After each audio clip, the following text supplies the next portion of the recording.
ಅಕ್ಕರೆ ಏನಾಯ್ತು? ಯಾಕೊಂಥರ ಇದ್ದೀರಾ? ನನ್ನ ಮೇಲೆ ನನಗೊಂಥರ ಬೇಜಾರಾಗ್ತಿದೆ ಮಲ್ಲಿ. ಅಕ್ಕರೆ ಅಂಥದ್ದು ಏನಾಯ್ತು? ನೀವು ಹಾಗೆಲ್ಲ ಮಾಡೋ ತಳಿನೇ ಅಲ್ವಲ್ಲ? ನಾನು ಹಾಗೆ ಅಂದ್ಕೊಂಡಿದ್ದೆ, ನಾನು ಪರ್ಫೆಕ್ಟು, ನಾನು ಸೂಪರು, ನನ್ನ ಜಜ್ಮೆಂಟು ಸರಿಯಾಗಿರುತ್ತೆ ಅಂತ. ಮನೆಯವರು ಅದನ್ನೇ ಹೇಳ್ತಿದ್ರ, ಸೊ ನಾನು ಅದನ್ನೇ ನಂಬ್ಕೊಂಡ್ಬಿಟ್ಟಿದ್ದೆ. ಆದರೆ ಅದು ಎಷ್ಟು ಸುಳ್ಳು ಅಂತ ಇವತ್ತು ಅರ್ಥ ಆಯಿತು.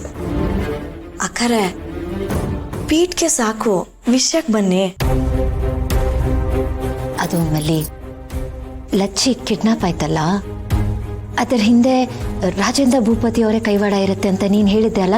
ನಾನು ಹಾಗೆ ಅನ್ಕೊಂಡಿದ್ದೆ, 100% ಇದು ಅವ್ರದೇ ಕೆಲಸ ಅಂತ. ಆದರೆ ನಿಮ್ಮ ಭಾವ ಅವ್ರು ಹೋಗಿ ಅವ್ರ ಹತ್ರ ಮಾತಾಡಿದ್ಮೇಲೆ ಗೊತ್ತಾಯ್ತು ಇದರಲ್ಲಿ ಅವ್ರ ಕೈವಾಡ ಏನೂ ಇಲ್ಲ ಅಂತ. ಅದಕ್ಕೆ ನನಗೊಂಥರ ಗಿಲ್ಟಿ ಫೀಲ್ ಆಗ್ತದೆ.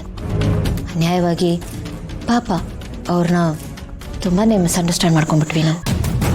ಅಕ್ಕರೆ ನೀವು ಹೇಳಿದ್ದೆಲ್ಲ ಒಪ್ಕೊಳ್ತೀನಿ, ಆದರೆ ಕೊನೆದಾಗ ಹೇಳಿದ್ರಲ್ಲ ಪಾಪ ಅಂದ್ರಲ್ಲ, ಅದನ್ನು ತೆಗೆದ್ಬಿಡಿ. ಪಾಪಿ ಅವನು.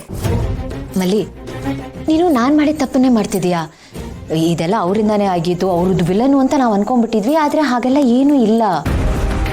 ಇಲ್ಲಿ ನೋಡಿಲ್ಲ ಮಲ್ಲಿ, ಅದಕ್ಕೆ ಹೇಳೋದು, ಯಾರನ್ನು ನಮ್ಮ ಮೂಗಿನ ನೇರಕ್ಕೆ ಅಳಿಬಾರ್ದು ಅಂತ. ಸತ್ಯಕ್ಕೆ 2 ಮುಖ ಇರುತ್ತೆ. ಒಂದು ನಾವು ಅನ್ಕೊಂಡಿರೋದು ಸತ್ಯ, ಇನ್ನೊಂದು ನಿಜವಾದ ಸತ್ಯ. ನಾವು ಅದನ್ನ ನೋಡಬೇಕು. ನಾವು ಅನ್ಕೊಂಡಿದ್ದೆ ಸತ್ಯ, ನಾವು ನೋಡಿದ್ದೆ ಸತ್ಯ ಅಂತ ಅನ್ಕೊಂಡ್ರೆ ಅದು ತಪ್ಪಾಗುತ್ತೆ. ಅದು ಒಬ್ಬರನ್ನ ಬದುಕಿದ್ದಾಗಲೇ ಕೊಂದಂಗಾಗುತ್ತೆ ಮಲ್ಲಿ.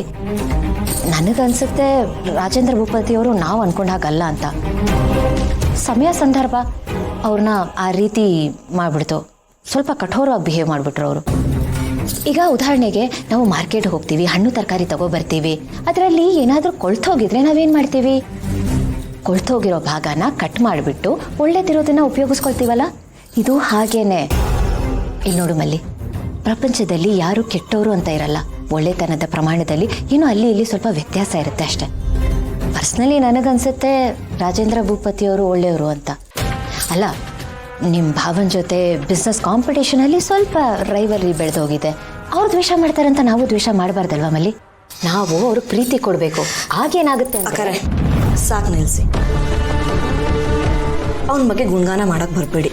ಅವನು ಈ ಕೊಳ್ತೋಗಿರೋ ಹಣ್ಣು ತರಕಾರಿ ಅಲ್ಲ, ಅದ್ರ ಮಧ್ಯದಲ್ಲಿ ಪಿಚ್ಚಿ ಪಿಚ್ಚಿ ಅಂತಿರತ್ತಲ್ಲ, ಆ ಹುಳ ಅವನು. ಮಲ್ಲಿ, ನೀನು ಅವ್ರನ್ನ ದ್ವೇಷದ ದೃಷ್ಟಿಯಿಂದ ನೋಡ್ತಿದ್ಯಾ. ಅದಕ್ಕೆ ನಾನು ಅವಾಗಿಂದ ಹೇಳ್ತಾನೆ ಇವನಿ, ನಂಗೆ ಅವನ ಬಗ್ಗೆ ಏನೂ ಕೇಳಲಿಕ್ಕೆ ಇಷ್ಟ ಇಲ್ಲ. ಅಷ್ಟಕ್ಕೂ ಅವನೊಂದು ವಿಷದ ಹಾವು. ಅವನಿಗೆ ವಿಷಕ್ಕಕ್ಕೆ ಮಾತ್ರ ಬರ್ತೈತೆ. ಅವನ ಹತ್ರ ಯುದ್ಧ ಮಾತ್ರ ಮಾಡಬೇಕು. ಈ ಶಾಂತಿ ಮಂತ್ರ, ಸಂಧಾನ ಪಂದನ ಇದೆಲ್ಲ ನಡೆಯೋಕ್ಕಿಲ್ಲ. ಆಕರೆ